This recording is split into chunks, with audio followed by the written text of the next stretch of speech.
Hello, everybody. My name is Uche Amaechi. I'm a lecturer on education here at the Harvard Graduate School of Education, and I would love to welcome all of you to the first episode of Education Now for this season. And today we're going to explore how to support teachers and how to create a resilient future for the teaching profession. And of course, throughout the panel, we're going to love to hear from you. So we'd love to get your questions. You can submit those during the conversation using the Q&A button, which is at the bottom of your screen, right next to where you'll find a button for the live captioning. So without any further ado, let me introduce our guests. So our first guest today is Lora Bartlett. Lora is an associate professor of education at the University of California, Santa Cruz. She's also the co-author of the book, Going the Distance, The Teaching Profession in a Post-COVID World. Hi, Lora. Hi, thanks for having me. Great. And next, we've got Victor Pereira. Victor is a lecturer in education and a colleague here, and faculty co-chair of the Teaching and Teaching Leadership Program at the Harvard Graduate School of Education. And last but definitely not least, we have the 2024 National Teacher of the Year, Missy Testerman. Missy has been a teacher for 33 years, and for most of her career, she's been a first and second grade teacher at the Rogersville City School in Rogersville, Tennessee. Missy currently serves as an English teacher and a second language teacher for children in kindergarten through 8th grade at the same rural school. Welcome, Missy. Thank you, Uche. Thanks for having And me today. excellent, and welcome, Victor. Hey, Uche. All right, so Missy, is it okay if we start off with you? Absolutely. Excellent. So I'm sure everybody wants to know, what is your secret? How have you been able to sustain your teaching career for so long? Oh, thanks so much for that question. I've been incredibly fortunate, Uche. I was able to work with really strong teachers who took me under their wing and mentored me, helped me grow as a professional and as a leader. And I think that one of the lessons that they taught me was that you have to advocate for this profession, for your students, and for yourself. And throughout my career, I've been able to do that, and I've just always been able to focus on the joy of teaching. There are challenges, there always will be, but the joys for me have far outweighed the challenges. That's awesome to hear. I love hearing how feeling like you have the ability to make change for your students, for your community is so powerful. Can you tell us a little bit about, maybe give us some examples of some of the work you've done in advocacy for your students or maybe even for your community? Sure. So the biggest one that comes to mind is that several years ago in my school, we had a plumbing type issue that caused sewer gas to actually infiltrate through the pipes at certain times of the day. We would later find out that it was somehow connected to the plumbing in our school cafeteria. But the smell was obnoxious. It was making our students and our staff sick. They reported headaches, nausea, vomiting. We made our administration aware. They were there. They could also smell it, but we really had no action coming forth. We went to the school board. We went to city council, but still no resolution. And so finally, I contacted the Tennessee Education Association and found out that if more than half of our teaching staff belonged to the teacher association, that they would come in and train us so that we could do collective bargaining with our school board. And overnight, our membership went from probably 25 to 30% of our staff to like 87% once people realized that we could work together collectively and fix this problem. And we were able to do that. We were able to get the sewer gas issue remedied as well as to get hot water in all the parts of our building, because believe it or not, we did not have hot water in all of the parts of our building, despite a multi-million-dollar expansion to our existing building. Parts of our old building still did not have hot water. Wow. Ugh, that is such an unfortunate and disappointing, and perhaps to some of our listeners, very familiar situation. But I'm glad that they had you and your teacher association. So Laura, can I turn it to you? During the pandemic, you and your research colleagues surveyed and interviewed a bunch of teachers around the country around their experiences. I would assume that some of what Missy talked about is similar to what you found. Can you say a little bit more? Yeah, Uche. So we followed 75 teachers through 2.5 years, starting in the spring of 20, all the way till the end of the summer of 22. And of those 75 teachers, only 1/3, only 25 of them ended up after those 2.5 years is what we called satisfied stayers, meaning they were still in teaching and they were still satisfied to be in teaching, still happy. And the number one distinguishing feature about those teachers is that they had a strong sense of having voice. And by that, I mean that they felt that their expertise, their knowledge, and their perspective was valued and considered in decision making in the schools. I'm a big fan of Missy's, and one of the things she has said in many places that I really appreciate is that teachers' working conditions are students' learning conditions. And teachers, when they are advocating, and the teachers in our study, when they advocated for certain conditions for their work, they were advocating for the conditions they believed their students needed to learn. And the ones who left teaching were the ones who felt like their voice was just a voice in the wind and that it wasn't taken into account and it didn't influence the work of teachers and the conditions for student learning. Wow, that's powerful. I love how the conditions, you've talked about the conditions and the practices, super important that they have the ability to feel like they can make a change. Could you also talk about, I know that you're both a teacher, you were a teacher yourself, and you've been an extensive researcher. Can you talk about policies that perhaps support sustaining satisfying teaching careers? Well, yeah, it's interesting. We can talk about specific policies, but we can also talk about the spirit of the policies. Mm, Julian Grand, a London School of Economics professor, says that there's two different ways to come at policy. You can imagine the people you're writing policy for are knights, or you can imagine they're knaves. And if they're knights, then you create policies that assumes that they are noble and they want to do their work, and you create policies that support them in doing that work. If you imagine you're writing policy for knaves, then you're going to create policy that assumes they're going to try to shirk their work and avoid their work, and you're going to create policies that try to control them and limit their voice, limit their autonomy, limit their capacity to make decision making on the ground. So I would say that the policies that work best for giving teachers voice and centering their expertise are ones that presume their good intentions and that seek to make that work more possible rather than treats them like they're somebody who needs to be corralled.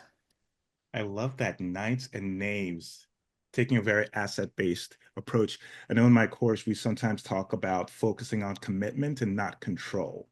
With Right. control, you're assuming that people have limited ability to do the work and you're just going to tell them what to do and they will do that. So very asset based, and I really love that.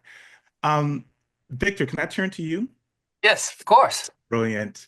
So what advice do you consider the most important for young people who are preparing to enter the teaching workforce? Feel free Um, to connect to anything that Laura and Missy have said. yeah, absolutely. I think a lot of connections. I start to take this as an opportunity to reflect on my first year. The nicest way I could put it is that I was a struggling teacher, and really thinking about what kept me in it during that time, and a really uninformed but true and deep belief is just like getting to know your students, building those positive relationships. And later on, really understanding, what it means to get to know your students and families and others, right? Just colleagues. So I guess I start off by saying that try not to evaluate your love for this profession and the impact you can have based on your first year. If I did that, my first year of baseball, I wouldn't have played my second year of baseball because I didn't know you have to swing it every single pitch, right? So you learn a lot. So some of these, ideas and themes really still resonate now, from my first year of teaching, hearing Missy and Laura and thinking about preparing teachers. So some of the things that I've learned really is, invest in yourself as a teacher, as a profession, invest in your learning. And one of the ways to do that is really thinking about, high quality educator preparation programs, really spaces to learn, and build some habits and mindsets, reflect on your practice, and really, set yourself up to be lifelong learners. Continue to be curious. I think that's really important. What can I do better? Honestly, if you ever feel like, oh, I've learned everything, I'm a great teacher, there's nothing else to learn, I think it's time probably to go explore a different profession. So that's the kind of habits and mindsets we're looking for in terms of educators. The second part of that story is I can really say that I stayed in teaching because of the commitment of school leaders in their people. We know that it costs a lot of time and resources to hire new positions. So why not invest those resources in your own people, in their development and growth? The first year, there's 25% new teachers at my particular school, and our school leader at the time really set us up to have a new teacher institute. This is where you didn't feel like you were on an island. So, part of that is not only, advice to school leaders and thinking about how to onboard and continually train and develop their educators, but finding your people. This nature of collaborative learning, supportive environment, things that Missy and Lora had acknowledged. That was really something I felt, so that I was just like, these aren't the only challenges that I'm experiencing. And then the last piece is sort of thinking a little bit outside of the box and maybe referencing, Missy's project. Is just teach quotations outside of the classroom. I found, building those relationships, whether it was coaching that spring, really it helped me see a different side of things where there was sometimes a dynamic of us versus them in the classroom. Whereas when you're on an athletic team or a robotics club, there was this experience that we're all rowing in the same direction. We have a common goal, and that really helped understand what it means to build trusting and loving relationships with young people. Wow, very well thought out, but very comprehensive, and hopefully very inspiring for both people who are considering moving into the teaching profession and those that would train and support those new prospective students. As I was listening to the three of you, one of the things that I've really heard is about, like, here at Huxley, we talk often about skills, knowledge, and dispositions or mindsets. And mindset was something that was very, like, even Lora, when you answered my question about policies, it's more about what is the mindset that you're coming at these policies with. With Missy, you're really talking about having the mindset that you can affect change. Of course, those are all going to be impacted by the context, the policies, and so on and so forth. And Victor, you were very specifically saying, you have to have a learning orientation. You have to withhold making a decision very early on, be a lifelong learner. And that's very powerful. I often ask my students, you want to implicate yourself in the change that you want to make, while at the same time acknowledging that the policies, the context, all of those things will aid or hurt you along the way as you're trying to make those changes.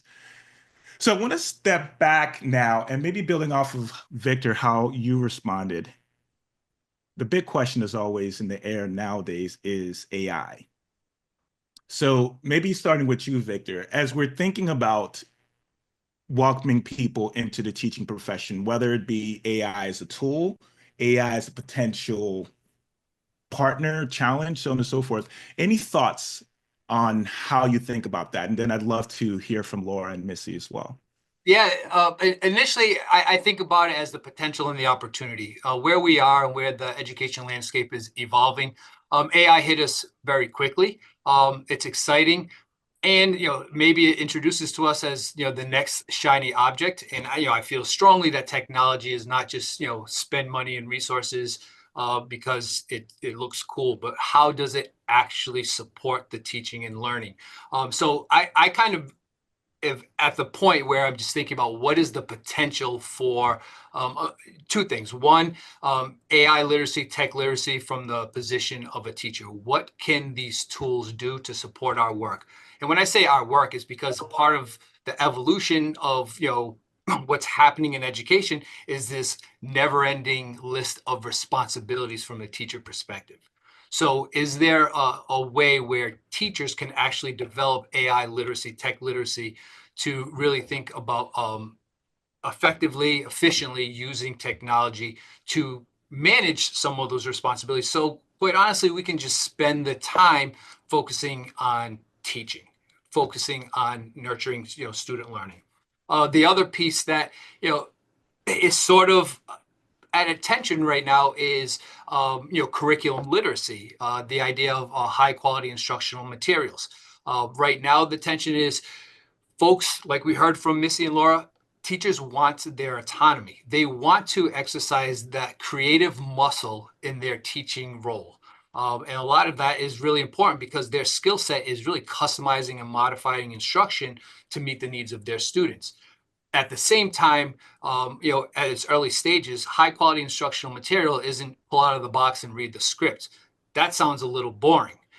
So there's somewhere that we're kind of exploring the current potential of like, what's the bridge so that teachers can see this as a resource that, removes some of their responsibilities. And then the other piece of that is also understanding that new teachers learning to teach and learning to design instruction are two very big buckets, and it's hard to do well at the same time.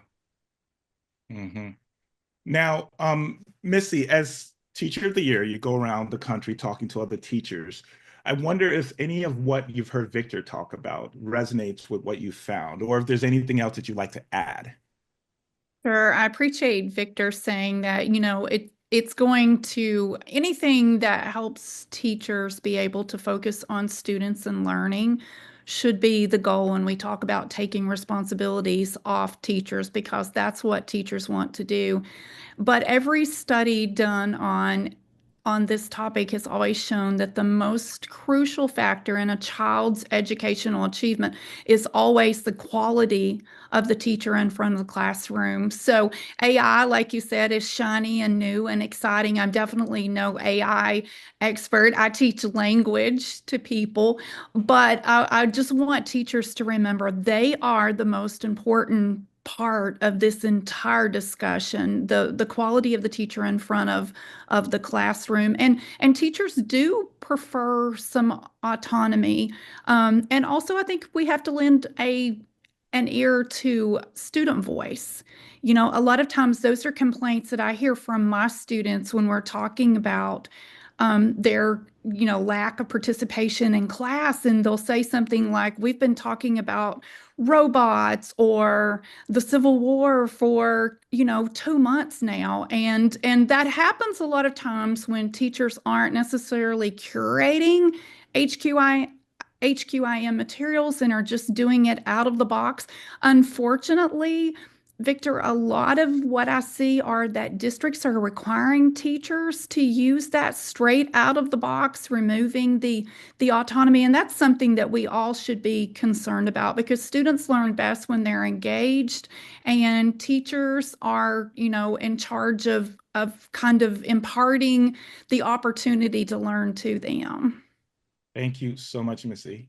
Lora, any thoughts, either thinking about the conditions and policies? Missy kind of gave us that context, or anything else you'd like to say with respect to AI? What we're talking about, both AI and high quality instructional materials are tools, right? They're tools that teachers might have in their tool bag to draw on, and they could help make their job easier at times, more effective. But the important thing, I think, is it's in the teacher's tool bag and not a mandated, scripted, control-oriented kind of curriculum like Missy's talking about. It's interesting, I just recently read about a school in Arizona that's going to open every day. In the first 3 hours of the day, all students will be on the computer with their AI teacher. And there's some kind of belief out there that keeps growing that if we could just find a way to routinize and mechanize and ensure that there's no variation in instructional programming, that all children will learn better. It's like we didn't learn the lesson of the pandemic. We all saw what happened when children were on computers and remote from their teacher and estranged from the relationships that are the foundation of teaching and learning. So what we really want to see are these materials get into the hands of teachers and allow them to decide how to use them to best meet the practices of the students in their classrooms in front of them, and meet the students where they're at collectively and individually. I really think it's time for us to stop imagining there is a one-size-fits-all solution to education. Even parents, any parent out there will know if you have more than one child, they don't all learn in the same way. If you're a teacher and you have 30 students in your classroom, you know they don't all learn in the same way. And you need to be able to teach them in the ways that work for them.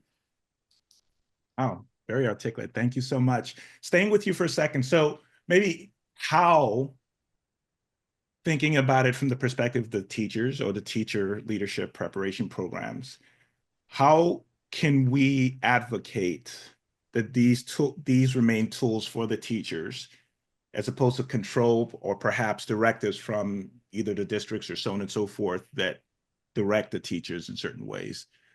Any, like maybe one or two ideas that you've seen that are successful for pushing for what we want to see? Put teachers in the driver's seat of their own professional development. You know, too often professional development is actually just a vehicle for trying to control practice rather than saying to teachers, what is it that you need to learn right now? What is it that you're interested in developing? And let's help you gain the access to those learning materials. So when teachers can control their own professional development and make decisions about that, they make decisions about what they need to improve their practice at that point in time. We also need to generate collaborative cultures in schools. One of the other important factors for schools that went the distance during the pandemic in our study were teachers that had access to strong, powerful professional networks. That might be inside their school, it might be their team group, it might be a grade level subject, it might be outside their school, it might be organizations like the National Writing Project, Math Teachers for America. You know, we saw on Facebook, 5,000 new teacher groups form in the first few weeks after March 13th of 2020. And those groups were all things like art teachers teaching art online during a pandemic, physics teachers, you know, teaching remotely at a time of crisis, etc. And what those teachers were doing were tapping into one another's knowledge base and collaborating. So making room for that and assuming that that is actually core to teacher practice is a very definite thing that any school principal, school district can do and that teachers can seek out as a way to support and sustain themselves in their own practice. Thank you. So I want to turn a related question from the audience to Victor and Missy. So the question is, from your experience, which variables in teacher retention are within the direct control of teachers? Is there any possibility to leverage on these aspects to counteract the systemic and environmental factors that work against them? So, Vic, why don't we start with Missy and then we'll go to Victor. Any thoughts, any responses?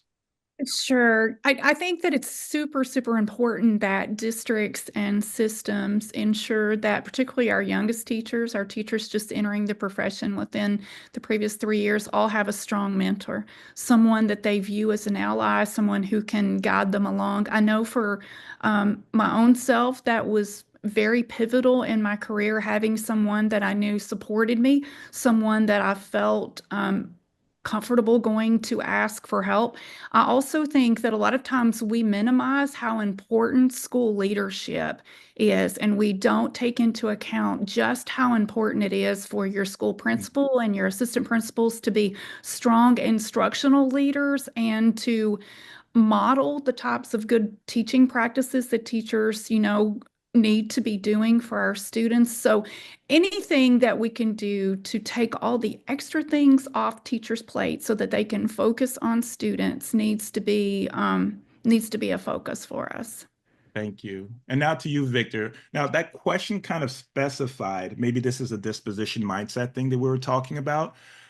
What is within the direct control of teachers? And it's hard to extricate that from the context. Do you have any thoughts as far as preparing teachers or new teachers? Yeah, I think it circles back. I think I'm going to play in the playground of in between what Laura and Missy were just saying, and going back to this idea of, find your people. One particular model. Again, I strongly and I co-sign the idea that professional development. School leaders think, all right, well, what does everyone need versus an individual? Where they are in terms of their discipline, their experience. What are their goals for improving their practice? And so the model shared one of our district partners, they would assign an instructional coach / mentor for every first year teacher. And you could see during that time when this model was in place that teachers were returning to the same schools. And so I think that's part of it. If school leaders or resources are available for that level of support, fantastic. But if not, what's preventing a teacher to go find their people, their own kind of collaborative professional learning community.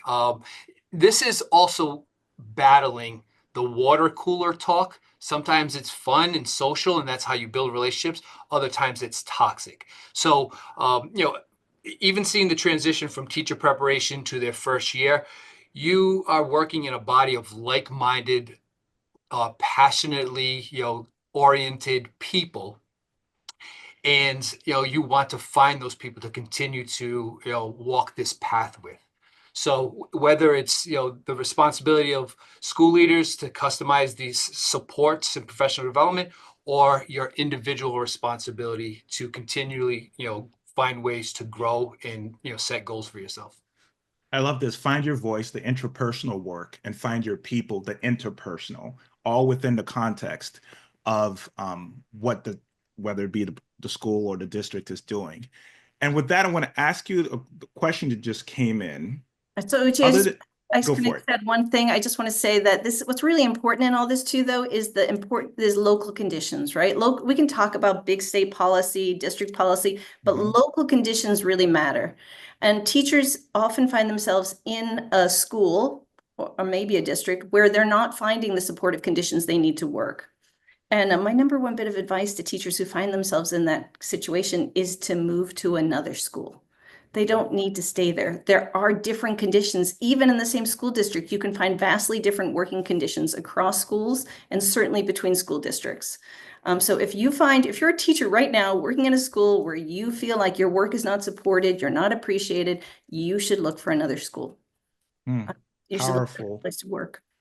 Yeah, often use that as a norm in meetings, know when to let go and move on. I love that.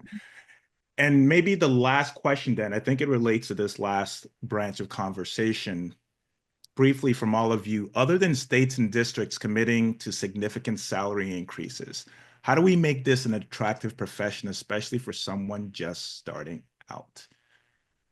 Victor, why don't we start with you? I love this. We're working from the Harvard Grad School of Education, and we're learning to change the world. Think about the impact that a teacher has. We touch every single human in our society. And so why not start with a single, human student at a time? So that's my passion, is that this is incredibly and deeply meaningful work. And we know that anything that is worth anything is going to be challenging at times. And so to persist. Thank you so much. And Lora, your parting thoughts?